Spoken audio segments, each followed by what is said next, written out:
Today, we're diving into a piece of technology that could completely reshape the future of health and public safety.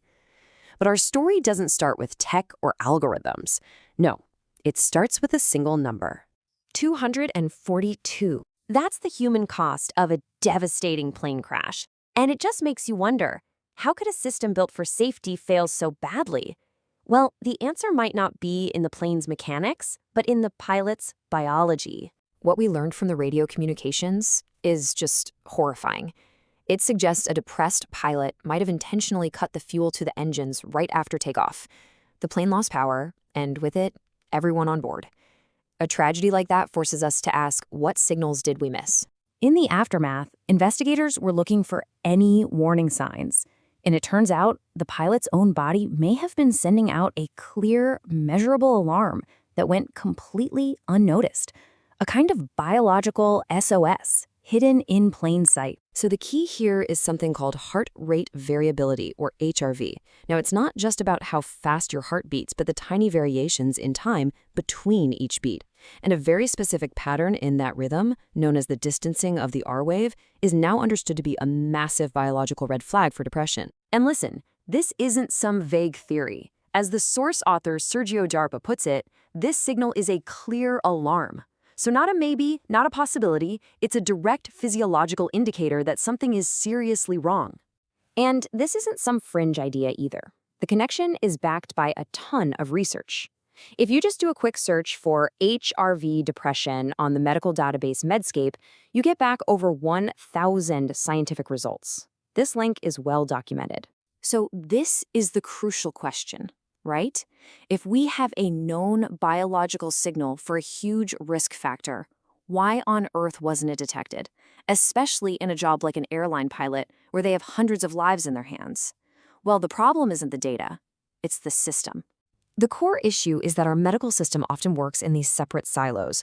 The source calls it vertical medicine. So think about it. A cardiologist might see that unusual R-wave pattern, but since the heart muscle itself looks fine, they give the all clear. Meanwhile, the psychiatrist, the expert in depression, never even sees that vital heart data. The two pieces of the puzzle are never in the same room.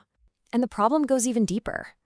Pilots are worried about their careers, so they have a huge incentive to hide or downplay their mental state. The psychologists they see aren't medical doctors, so they aren't trained to look for cardiac signals like HRV.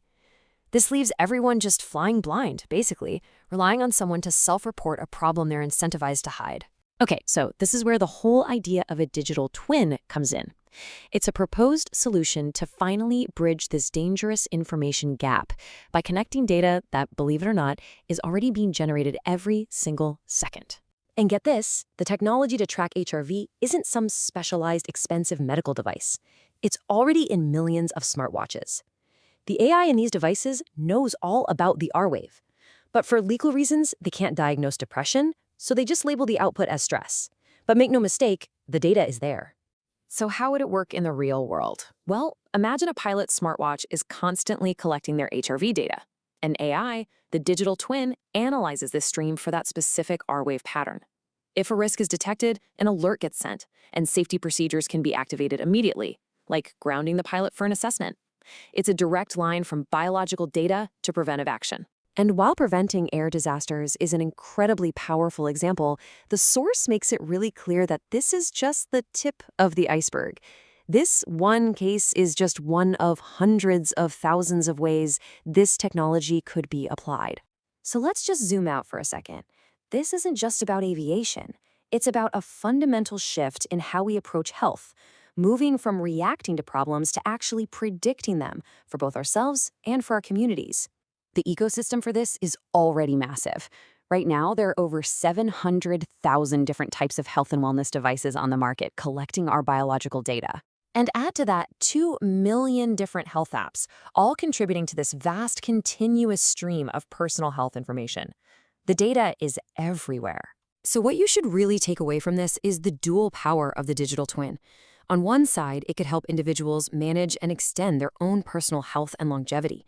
But on the other, as we saw with the pilot, it can protect the lives of the entire community by identifying risks before they become tragedies. And this brings us to a final, really profound question. The technology is here, the data is being collected, but as we move into this future of predictive health, we have to decide. If your personal biological data can predict a risk to the public, who has the right to that information? Who owns the prediction? That's the conversation we all need to start having.